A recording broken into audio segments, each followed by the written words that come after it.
Scream is the slasher hit that is packed with so many scary movie references that you probably missed a ton of details that make the movie even more fun to watch.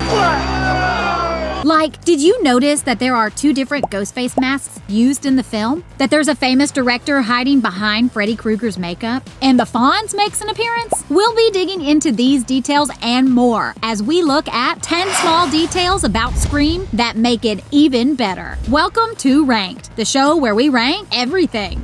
And remember, if you want more ranked videos, make sure you subscribe and hit the bell to receive new video notifications. Remember the scene where Billy Loomis crawls through Sidney Prescott's window in the middle of the night? It's like a scene straight out of Dawson's Creek. Shout out to Kevin Williamson's signature move. Williamson wrote both Dawson's Creek and Scream. But the comparisons between Dawson's Creek and Scream end there, when Billy slaughters the CW moment by bringing up the 1973 film The Exorcist. Billy tells Sidney watching The Exorcist makes him think of her. Aww, it's something every girl wants to hear. It's obvious that Billy has a weird obsession with horror films, but what you may have missed is a few scenes later, after Sidney is attacked by Ghostface for the first time, she's accosted by a news reporter played by Linda Blair. Linda Blair played Little Reagan in The Exorcist. Reagan may have been possessed by demons, but it looks like she went on to have a successful career in Woodsboro. The opening scene of Scream became an iconic moment in horror cinema history. Aside from Drew Barrymore's gut-splitting performance, it's the flirty, sadistic psychopath on the phone that we've all come to love and fear. What's your favorite scary movie? So who's the man behind the voice? Ghostface was voiced by veteran voice actor Roger L. Jackson. I have had it with these motherfucking snakes on this motherfucking plane. No, not that L. Jackson, this L. Jackson. Jackson is best known for his role as Mojo Jojo from the animated series The Powderpuff Girls. The city of Townsville, I hate you. Director Wes Craven, known for ruining your dreams with his Nightmare on Elm Street franchise, requested Jackson be on set to make all of the phone calls in real time during filming. But Jackson was never allowed to meet any of the actors. Craven wanted the voice to be a mystery for the actors to keep them scared, and it worked, because Jackson was originally hired as a temp voice to be dubbed over after production.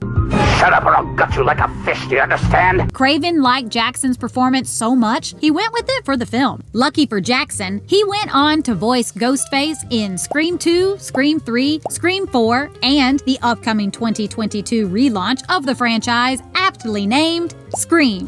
When Kevin Williamson wrote the screenplay for Scream, his original title for the film was Scary Movie, which made sense because the script references several scary movies, features horror film fanatics, and satirizes slasher cinema.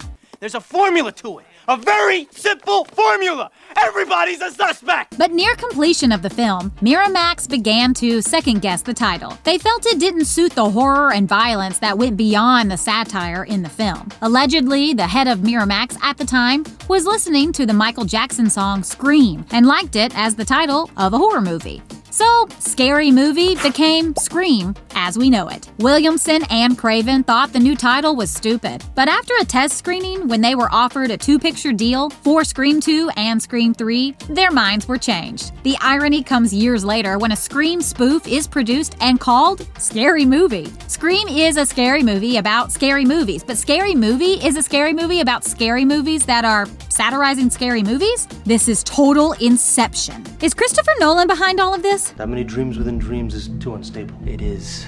Actor Jamie Kennedy plays Randy Meeks, the nerdy horror fan with a mad crush on Sidney Prescott. Randy is a horror film connoisseur, and during Stu's house party, Randy explains the rules for surviving a horror film. You can never have sex. You can never drink or do drugs. It's a sin factor. An extension to number 1, never ever under any circumstances say, "I'll be right back," because you won't be back. I'll be right back.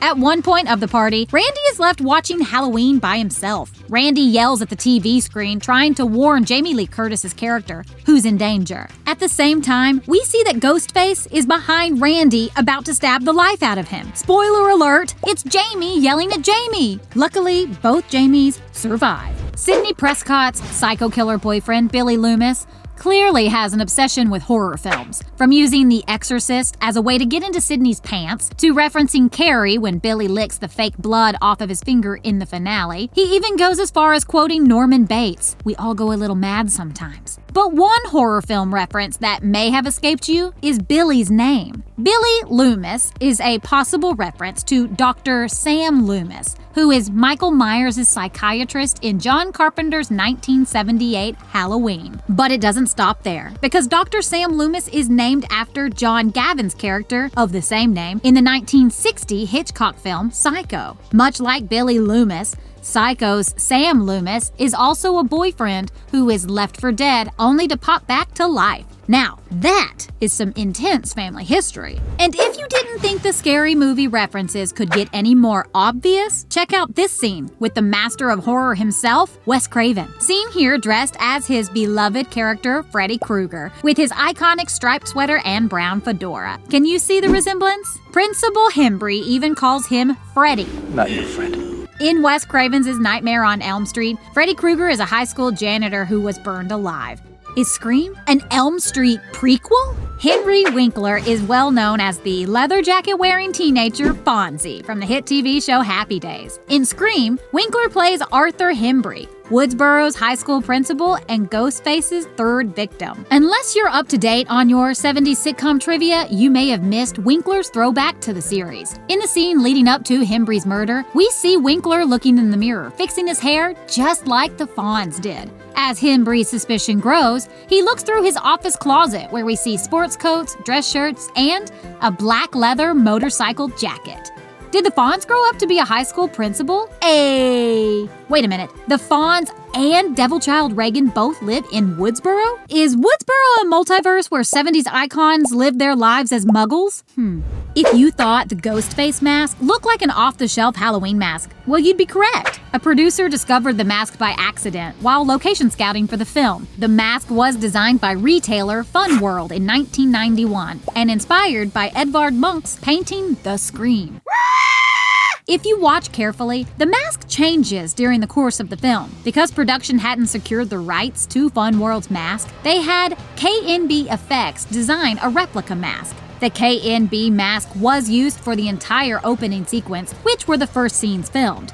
If you look closely, the KNB mask has squintier eyes and a smaller mouth that's thinner towards the bottom. Once the Fun World mask was approved for use, it was used for the rest of the film. Insert scenes were shot for the opening to help with consistency. You're gonna want to have your remote in hand to catch the differences. The final scene of the film takes place entirely at Stu's house.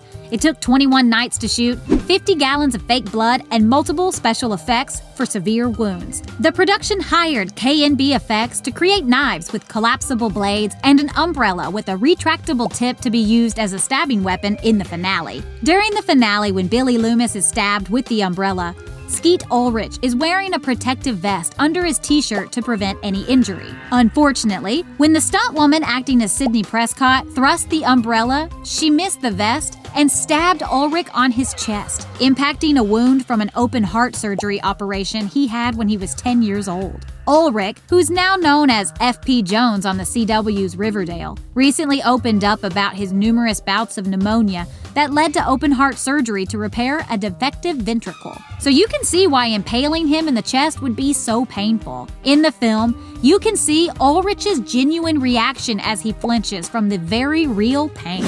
After Billy's interrogation scene, Dewey shows Sheriff Burke a packaged Halloween costume. The bagged ghost-faced costume is labeled as Father Death. Now, you may have thought that this was a reference to the Angel of Death, the Grim Reaper, but the real reason Wes Craven had characters refer to the costume as Father Death was to create a red herring. One major suspect in the film is Sidney's father, Neil Prescott. Calling the costume Father Death was meant to distract us from the real killers, Billy and Stu, and instead focus on Sidney's father. Well, there you have it. Do you know any hidden details about Scream that we didn't list? Drop them in the comments below. And don't forget to like, share, and subscribe for more Rank.